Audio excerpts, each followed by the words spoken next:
Olá pessoal, continuamos aqui com os nossos treinamentos em programação linear utilizando o suplemento Solver do Excel. E aqui nós temos um caso que, se você participou do meu treinamento, das minhas aulas iniciais, você deve ter ouvido em sala de aula quando eu mencionei um caso das rações TOB e REX, onde nós só lançamos o problema, mas nós não o resolvemos. Então ele volta aqui agora para que a gente resolva ele e finalmente saibamos quantas rações de cada tipo deverão ser produzidas. Inicialmente eu vou ler o nosso texto aqui para a gente relembrar a situação e poder estar resolvendo o problema. Vamos ampliar inicialmente, como sempre. Ok. Estamos aqui com o caso Rex e Tob, ou Tob Rex, tá? É uma empresa de comida canina que produz dois tipos de ração apenas. Ela só faz Tob e Rex. Para a manufatura, ela utiliza apenas carne e cereais, tá? Muito bem. E aqui ele fala da composição inicialmente, né? A ração Tob utiliza 5 kg de carnes, 5 kg de cereais e 1 de carne, enquanto a ração Rex utiliza 4 kg de carne e 2 de cereais. Somando aqui, você já percebe que o saco deve ter em torno de 6 kg, né? Porque 5 mais 1 dá 6, 4 mais 2 dá 6. Então, deve ser aqueles sacões grandes que a gente compra em supermercado, em locais de pet shop, onde a gente pode estar alimentando os nossos pets. O pacote da ração Tob custa R$20 e o pacote da ração Rex custa 30, tá? Eu estou dizendo reais, mas aqui ele está com uma cifra apenas na frente, um cifrão apenas, então pode ser dólar, euro, tanto faz. Mas como estou no Brasil, vou falar reais, tá? O quilo da carne custa 4 e o quilo de cereais custa 1. Tá? Realmente a carne é bem mais cara do que o cereal, né? E estão disponíveis por mês 10 mil quilos de carne e 30 mil quilos de cereais. Tá? No texto do slide, eu coloquei de uma forma um pouco mais bonita aqui agora, né? Estou extraindo de lá as informações, tá? Deseja-se saber qual a quantidade de cada ração a produzir, de modo a maximizar o lucro. Ok, já sei qual é o meu objetivo. Não é redução, não é minimização, é maximização. Do quê? Do lucro. Nesse problema, as variáveis de decisão são as quantidades de ração de cada tipo a serem produzidas. Acho que isso ficou meio óbvio, né? Eu quero saber quanto do Tob e quanto do Rex.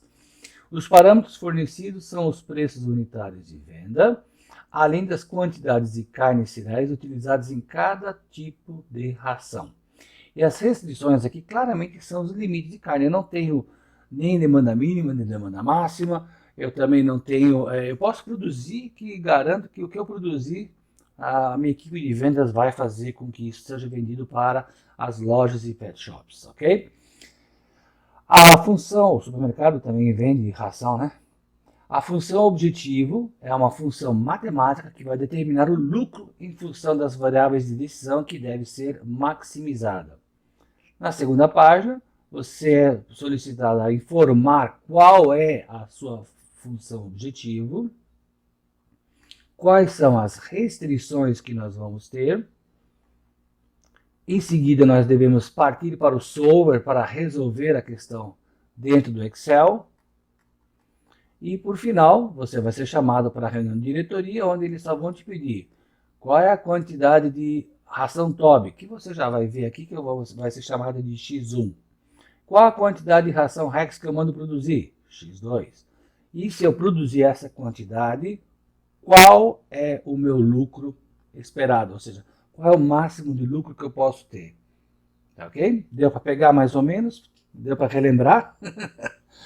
Bom, como sempre, nós vamos partir para aquele nosso formulário no Word, onde a gente vai ver que informações a gente tem que coletar aqui do texto. Eis aqui o nosso formulário clássico, já conhecido, né? Começamos pelas variáveis de decisão, partimos para a função objetivo, as restrições técnicas e as demais restrições que já são, acho que já bem conhecidas dos exercícios dos filmes anteriores que nós vimos, né?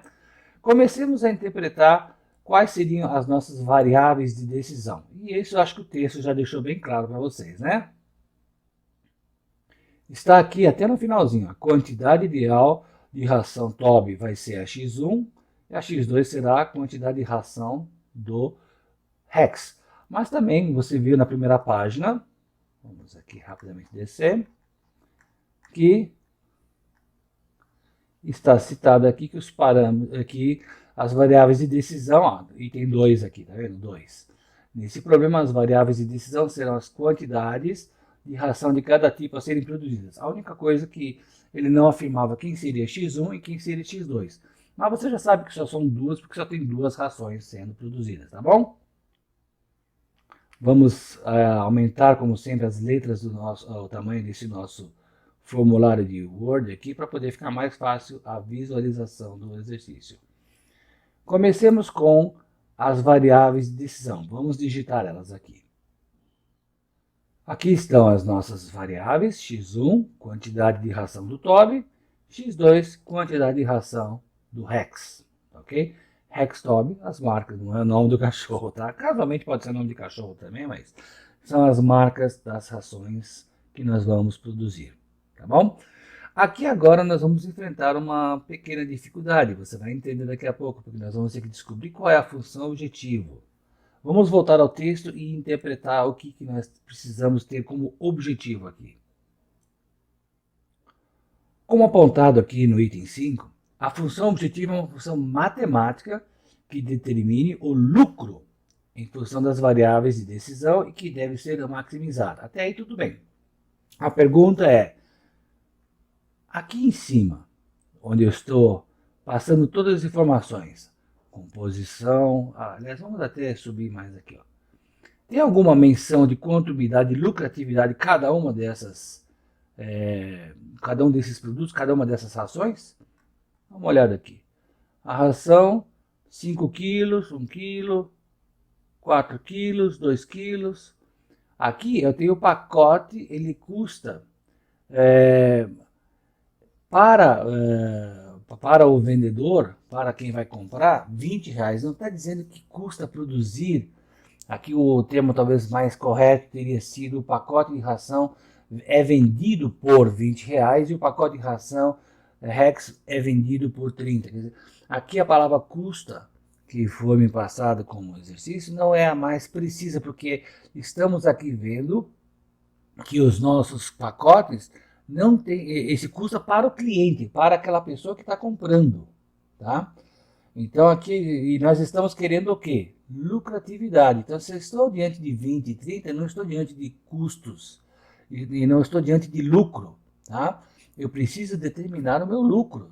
Afinal de contas, não é isso que nós queremos maximizar? Olha o item 1, em negrito aí, maximizar o lucro. Se eu tenho esse 20 e esse 30, mesmo que fosse em custo, concorda que eu não teria como fazer mais nada, porque se eu tenho custo, eu preciso saber da lucratividade de cada um deles, e não é isso que aparece aí. Claramente, aqui usou-se um vício de linguagem popular, que é quando você chega numa loja e pergunta quanto custa isso aí para mim?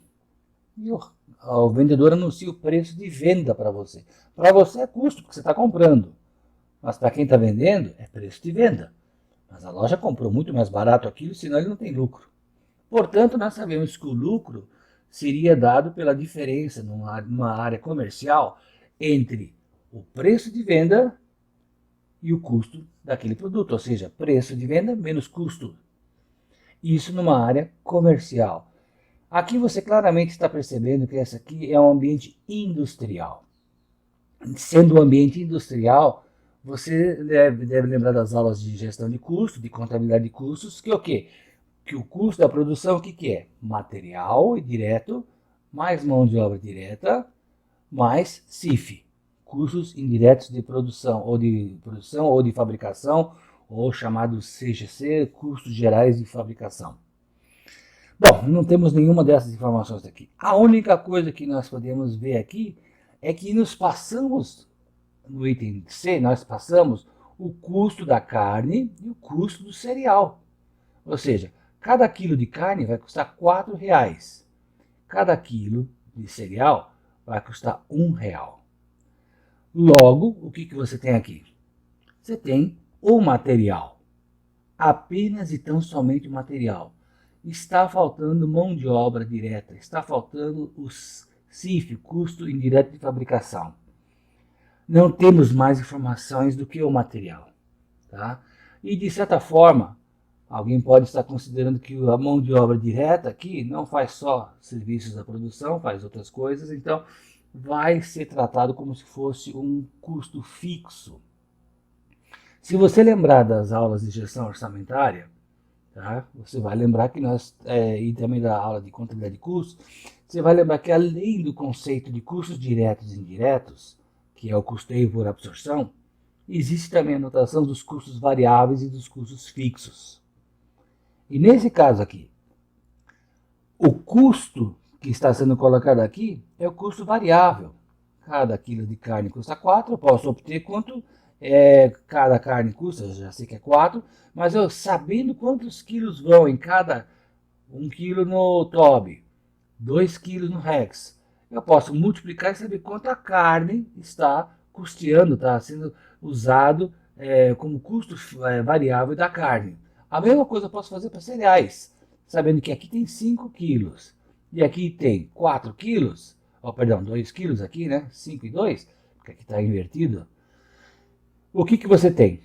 Você também tem o custo variável dos cereais. Se você somar os dois, cereais e carne, você vai obter o custo variável do material. É só o que você tem aqui. Lembrando das aulas de gestão orçamentária, você vai lembrar o quê? Que a nossa diferença entre o preço de venda e o custo variável chama-se margem de contribuição. Se eu souber qual é a margem de contribuição do Rex e do TOB, eu vou saber quanto eu tenho em total de margem de contribuição para cobrir todos os demais custos fixos, e o que sobrar é lucro. Como o custo fixo é fixo, o próprio nome diz isso, se eu produzir mais ou menos eu vou gastar a mesma coisa, certamente o autor que fez esse exercício aqui tratou a mão de obra para montar essas rações e tudo o restante, tratou como se fosse fixo. Vai acontecer do mesmo jeito. A gente sabe que está uma imprecisão aqui, porque teoricamente deveríamos ter outros custos variáveis, como por exemplo a embalagem, né? Nós deveríamos saber se existem comissões. O fato é o seguinte, não temos mais informações de custo nesse exercício do que o material empregado para fazer cada uma das rações. Então, nesse caso, vamos trabalhar da seguinte forma. Eu vou transcrever esses dados que nós temos aqui para o nosso Word lá, para a gente não ter que ficar ir e voltando, porque aqui a gente vai ter que fazer um pouco de conta, tá bom? Estamos aqui agora com aquelas informações rapidamente digitadas aqui, apenas para a gente não ter que ir pular de uma imagem de Word para aquele PDF lá, tá? O fato é o seguinte, nós temos que calcular aqui uma função objetivo que fala de lucro, que nós já vimos, será a margem de contribuição. Então eu vou lembrar vocês que a margem de contribuição ela é igual ao quê? O preço de venda menos,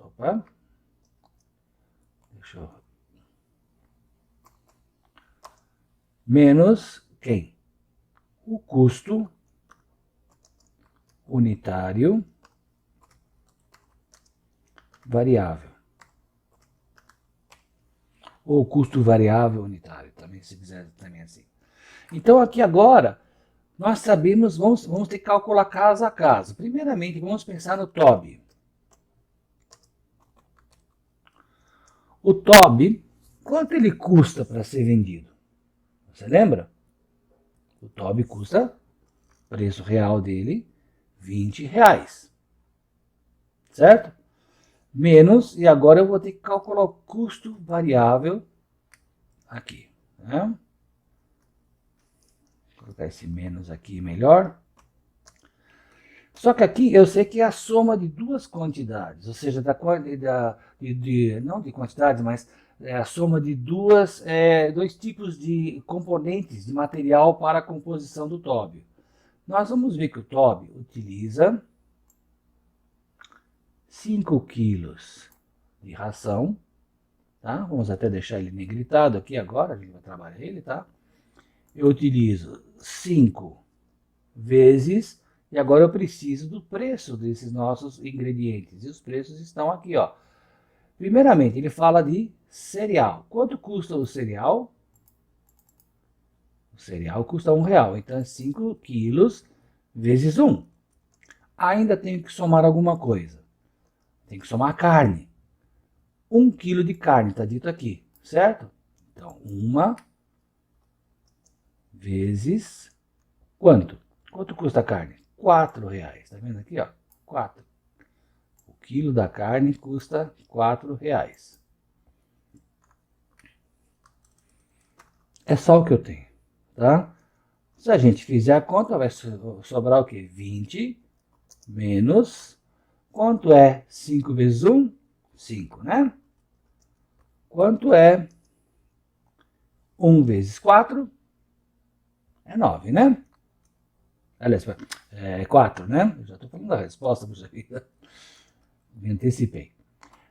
E agora eu tenho 20 menos 9. Se eu fizer a conta, eu tenho uma margem de contribuição de 11.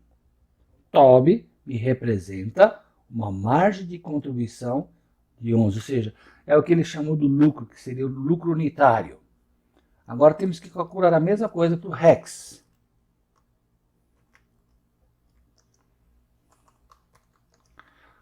Agora a gente tira aqui o negrito desse aqui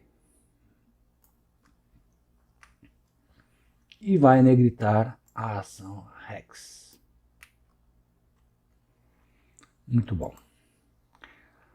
Qual é o preço de venda do nosso REX? Tem muito mais carne, então tem que vender mais caro, é R$20. Menos, e aqui agora a gente vai pegar de novo a composição do REX. O REX utiliza 4 kg de carne. 4 quilos vezes, quanto custa cada quilo de carne? R$4, está aqui, né? Então, vezes 4. Agora eu preciso adicionar os cereais. 2 quilos de cereal. 2 quilos vezes, e agora o custo do cereal, tá aqui, ó, custa o cereal, o quilo do cereal, custa R$1. Certo? Podemos fechar o parênteses, fazemos a conta, continuamos com 30 aqui fora, esperando o resultado da conta interna.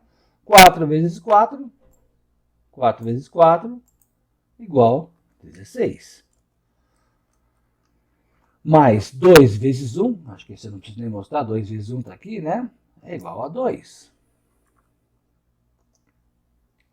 Igual.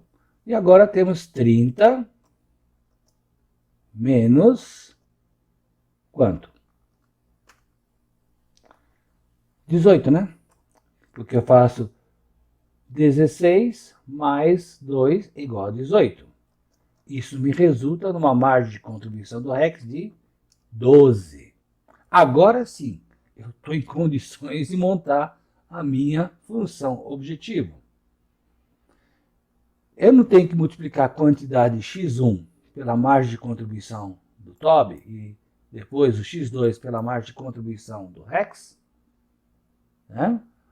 TOB é x1, foi isso que foi definido. Portanto, 11 vezes x1 mais 12 vezes x2. E eu quero isso maximizado. Então, aqui agora a gente vai escrever. Agora, então, já podemos escrever a nossa função objetivo no quadro amarelo. Vamos levantar mais um pouquinho. E aqui vamos escrever. Maximização de Z, ou L de lucro, se você preferir, tá? Ou MC, se fosse a margem de contribuição. Tanto faz o que você escreve no lugar do Z. 11 vezes x1 mais 12 vezes x2. Ou seja, max Z é igual a 11x1 mais 12x2. Essa é a nossa função objetivo. tá? Bom, acho que eu espero que você tenha entendido isso aqui. Eu vou apagar isso para o nosso quadro ficar depois novamente do jeito que nós estamos acostumados a fazer, tá? Então, anote, tire rapidamente foto aí se quiser. Está aqui como nós chegamos a margens de contribuição ou o lucro unitário, que é o que o exercício preconizava, tá? Novamente eu digo, eu prefiro a notação, a fala correta, que é margem de contribuição. Que não vou negar, a margem de contribuição total, que vai ser a soma das margens de contribuições unitárias vezes as respectivas quantidades, essa soma vai nos dar realmente o lucro máximo, porque o fixo, ele é fixo de qualquer forma, não vai modificar-se em nada, tá bom? Muito bom, agora temos que partir para as restrições técnicas. E nas restrições técnicas a gente vai descobrir o que no texto? Conforme já indicado no próprio texto, as restrições aqui são os limites tanto de carne como de cereais que eu tenho, tá? Então aqui agora eu tenho que descobrir como é que esse limite de carnes e cereais vai sendo consumido. Claramente nós vamos voltar àquelas quantidades que ele estava utilizando aqui. Toda vez que eu usar um TOB, eu não vou com 5 kg de cereal, e toda vez que eu uso o Rex não vão 2 kg de cereal, então é isso que vai consumir os 30 mil quilos. Por analogia, vamos ter a mesma coisa pelos 10 mil quilos de carne. 10 toneladas ou 30 toneladas, se você preferir na notação de toneladas, tá? O fato é o seguinte, cada vez que eu produzo uma quantidade de um desses dois produtos, eu preciso pegar a quantidade que vai naquela composição. Isso, se você lembrar das aulas de custo, tá? Estamos falando aqui daquele que o pessoal chama nos modelos matemáticos da parte de formação de custos, de engenharia do produto. Tá? Ou seja, em alemão, Stückliste seria a lista de coisas, a lista de componentes e as suas respectivas quantidades que vão para fazer uma unidade de cada produto. Tá?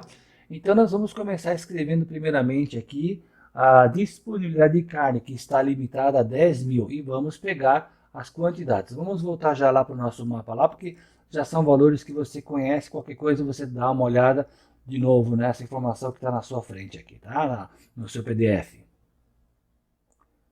Na primeira restrição técnica, como já falei, vamos falar então da nossa disponibilidade de carne. 1 de x1 mais 4 de x2 tem que ser menor ou igual a 10 mil, ou seja, pegue 1 quilo que vai no nosso x1, tá vendo aqui, ó, 1 quilo de carne vai entrar no nosso x1, certo? 4 quilos vão entrar no x2. Faça isso e esteja limitado, ou seja, tem que ser menor ou igual a 10 mil quilos, ou 10 toneladas, se preferir, tá? Mas como aqui é importante você notar que eu não posso escrever 10, aqui eu tenho que escrever 10 mil. Por quê? Porque os números 1 e 4 são quilos, estão percebendo? E não toneladas. O número que você utiliza aqui no coeficiente, a variável, a constante que você utiliza na frente da variável x1 e de x2, tem uma métrica, tem uma quantidade. Se são quilos, aqui o meu RHC, o meu Right Hand Component, também tem que ser medido em quilos. Senão eu não tenho nenhuma lógica de estar fazendo isso aqui. Ok? Então, 1 kg para fazer x1, mais 4 kg para fazer x2, cujos valores nós ainda vamos calcular e ver se a gente vai utilizar os 10 mil quilos ou não, tá? Claro que a gente quer usar o máximo possível, né? A gente tem toda essa intenção, mas a gente tem que estar limitado a 10 mil, não tem como variar. Vamos fazer agora aqui a restrição dos cereais. Temos, portanto, 5 quilos de cereal para fazer o nosso x1 e 2 quilos para fazer o nosso x2. Somando essas demandas aqui, não pode ser maior, ou seja, tem que ser menor ou igual a 30 mil quilos. Ok? Bom, olhando o nosso texto, não há mais nenhuma restrição técnica, então eu posso até omitir essa linha aqui, porque dessa vez não temos tanta coisa assim, tá bom? Ficou fácil visualizar assim? Porque agora a gente vai visualizar as outras restrições que não são restrições técnicas. Não há mais restrições técnicas no texto além disso. Não tem um mínimo de demanda, não tem um mínimo de fornecimento ou máximo de demanda, tá? Ok. Estamos somente com restrições no que tange a disponibilidade tanto de carne como de cereais. Agora, temos, é claro, outras restrições que não são necessariamente técnicas. A primeira, que eu já creio que você já está até acostumado com os exercícios anteriores, é que os números não podem ser negativos. Não temos quantidades negativas nesse caso aqui. Tá? Eu não vou numa loja comprar meio saco de ração. Se o saco de ração estiver aberto, eu simplesmente não levo, eu pego um saco fechado, porque vai saber quem mexeu naquele saco lá, né? Ou seja, a gente vai nas lojas, nos pet shops, supermercados, comprar a nossa ração para o nosso cachorro inteira. Não queremos ela violar, não queremos um levando 6 quilos e uma outra pessoa levando, sei lá, 3 quilos, porque só teve meio saco. Tá bom? Então nós temos que ter sempre essa visualização de que as quantidades no mundo real não são negativas. A outra coisa, você também já está percebendo que vai aparecer.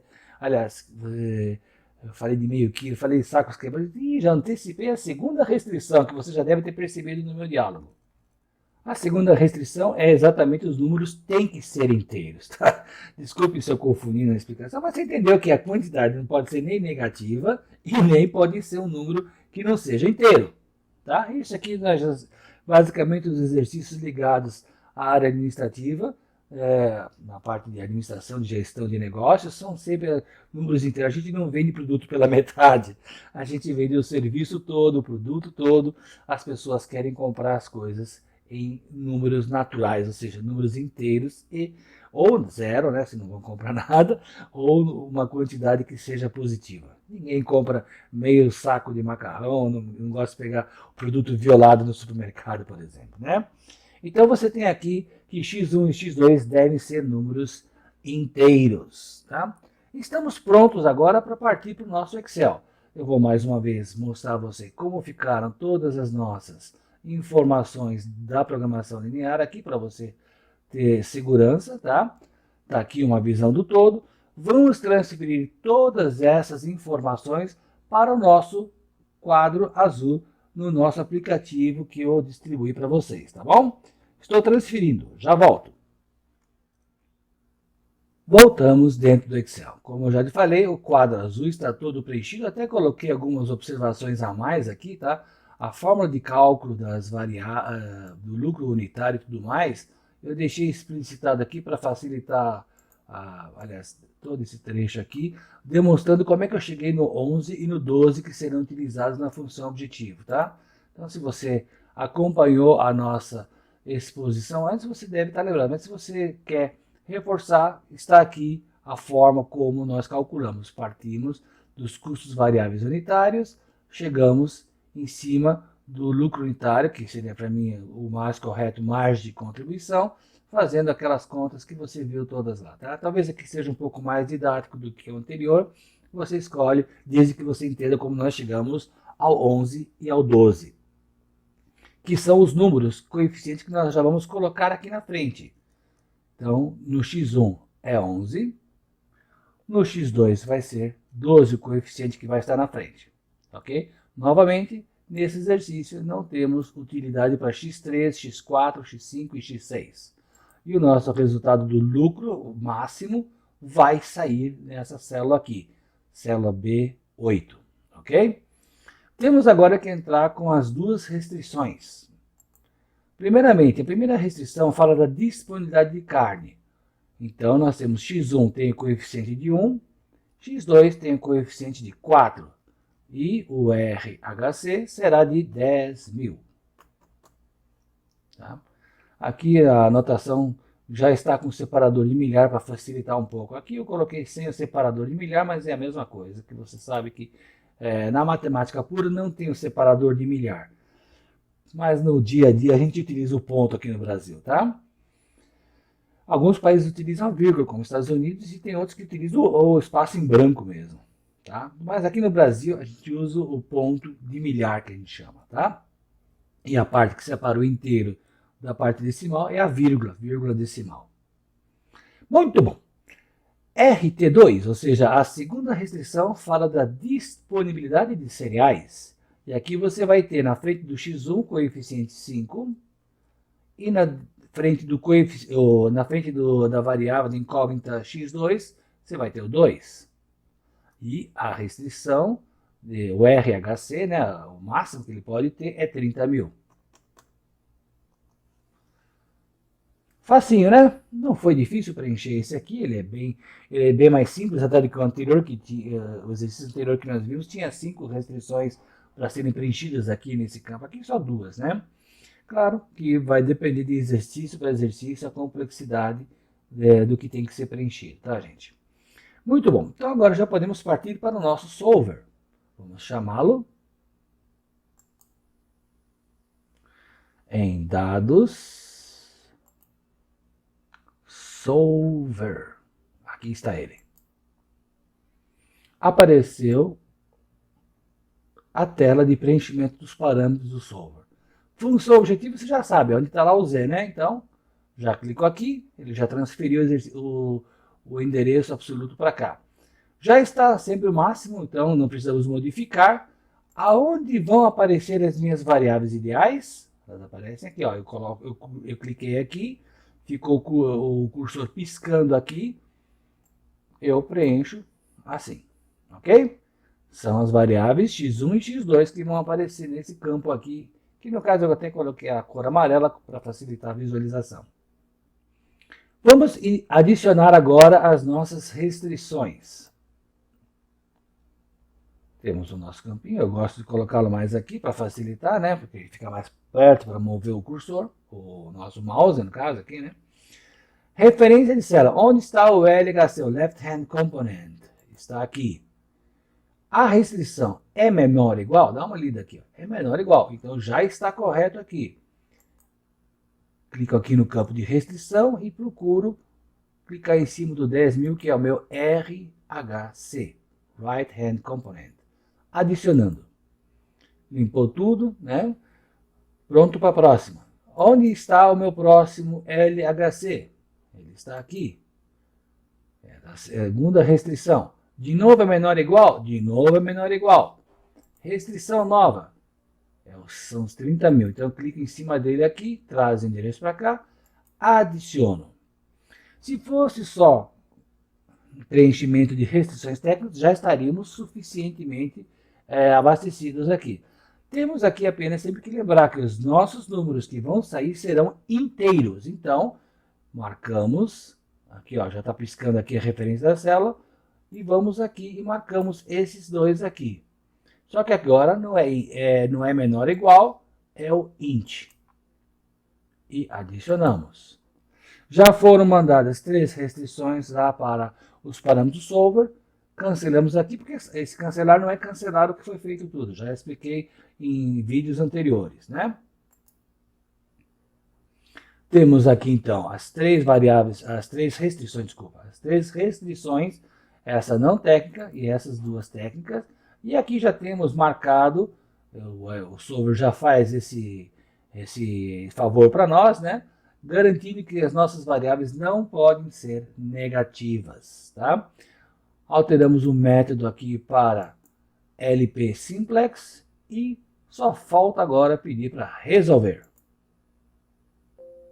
Tá aí, resolvemos o nosso exercício, tá? Recebemos uma solução que a gente vai analisar agora. E aqui eu quero ser um pouco mais didático com vocês. Ele manda produzir 5.556 rações do Toby e 1.110 do Hex, 1.110. E nós vamos ter um lucro de R$ 74.436 só naquele dia. Mais uma vez, não é lucro, é margem de contribuição total, ok? Vamos sempre lembrar disso. Mas eu gostaria de mostrar a vocês uma coisa que a gente não mostrou nos outros vídeos e que eu acho que é interessante a gente analisar. Eu usei todos os recursos. Se você olhar aqui, Realmente, os 30 mil, fazendo a conta com essa multiplicação de 5, ó, você sabe como é que chega nesse 30 mil, eu vou digitar o F2 aqui para você ver como foi feita a conta. Ele pegou 5, multiplicou pelo 5.556, mais 2, que multiplica 1.110. E chegou em quanto? 30 mil. Ótimo, bateu aqui, ó, tá vendo? Ele não podia ser maior, tipo, podia ser igual ou podia ser menor. Mas na carne, olha aqui, nós temos 10 mil. Houve um erro de conta, Renato? Não. É que simplesmente a carne, fazendo a conta na composição que é de 1 vezes 5.556 mais 4 vezes 1.110, não dá 10 mil, dá 9.996. Sobrarão 4 quilos de carne. Bom, ou você guarda para o dia seguinte, vai acumulando, vai ter um dia que você vai ter carne para fazer suficientemente alguma coisa, ou você vai levar a carne para casa. É uma perda de produção, talvez? Não sei. Aí é uma decisão da empresa. Eu só sei que é o seguinte, com esses limites, não consigo produzir mais. Se eu fosse gerente, o que eu iria fazer? Eu iria tentar equacionar um pouco mais alguma coisa, talvez aumentar um pouco mais de cereal e um pouco mais de quilos para que não houvesse sobras. Mas isso é um exercício que você pode fazer depois, alterando sempre aqui no RHC e verificando como é que ficam as combinações, tá? Mas fica tranquilo, esse é um what if, nós não vamos entrar nesse mérito aqui agora. Nós queremos agora ir para a reunião e responder ao nosso diretor aquilo que ele precisa para tomar a sua decisão. Primeiramente, foram pedidas então as funções objetivos, você já pode pegá-las lá naquele esquema lá, aquele quadro amarelo. Portanto, aqui você escreve max z igual 11 vezes x1 mais 12 vezes x2. Restrições, você vai colocar as duas restrições. A primeira, disponibilidade de carne, que é o quê? 1x1 mais 4x2 menor ou igual a 10 mil. Em seguida, fará a disponibilidade dos cereais, que é o quê? 5 vezes x1 mais 2x2 menor ou igual a 30 mil. 30 mil. Tá? E vai colocar também de que o x1 e x2 tem que ser maior ou igual a zero, não podem ser negativos, e vai dizer que x1 e x2 tem que ser inteiros. Ótimo, vai lá, preencheu a planilha que a gente acabou de mostrar para você agora há pouco, né? E agora chegou a hora da reunião. Se o diretor não está interessado em solver, em x1, x2, ele vai chegar para você e falar em linguagem de gente e falar: ô fulano, qual é a quantidade ideal de ração TOB que eu tenho que produzir? E você responde 5.556. Muito bem, e qual é a quantidade de Hex que eu vou ter que produzir? 1.110. Para ele não interessa se é x1, x2, ele não quer nem saber das equações que você fez, ele quer a decisão, o que eu tenho que organizar o meu pessoal de produção para fazer. Quais são as quantidades de hoje que eles vão produzir? Ah, mas agora vem a pergunta que ele mais quer. E nesse caso, se eu seguir a sua recomendação, meu jovem, qual é o lucro que eu terei? Qual é o lucro máximo que essa empresa pode ter? Olha, senhor diretor, se o senhor produzir a X1, não fala X1 para ele que você não vai entender nada. Se o senhor produzir as quantidades de ração, tanto do TOB como do Rex, que foram calculadas aqui, o seu lucro será de R$ 74.436 por dia. Bom, né? Então, você acabou de responder e o seu diretor tem a perspectiva de como ele pode fazer a sua empresa lucrar mais com a produção. Mais uma vez, como eu já falei antes, não significa que todo dia ele vai conseguir produzir essas quantidades, que às vezes poderá haver demandas isoladas um pouco mais do X2 do que do X1, e ele vai ter que se adaptar. Mas ao mudar esses números, ao mudar essas quantidades, o seu lucro não será tão alto como 74.436. Tá? Mas faz parte do risco do negócio, todo empresário sabe que isso existe, e é por isso que eles correm o risco de ter mais ou menos lucratividade. Não podem querer, talvez, na minha opinião, é meio ilusório, toda hora produzir isso aqui, porque vai ter uma hora que o mercado vai dizer se quer mais Rex ou num período que é mais X, vai depender de informações dos veterinários e tudo mais. Faz parte do risco do negócio. Bom, Mas o nosso objetivo aqui era explicar a técnica. E acho que você conseguiu entender que, dessa vez, o exercício não tinha o lucro unitário ou a margem de contribuição unitária explicitamente, tivemos que calcular. E isso ocorre normalmente no seu dia a dia das empresas também. Tá? Muito bom, espero que você tenha apreciado essa videoaula e que ela tenha contribuído para você praticar mais e entender mais como utilizar a programação linear e o simplex resolvido pelo suplemento solver do Excel, ok? Saudações acadêmicas e bons estudos a todos e nos vemos na próxima videoaula. Um abraço!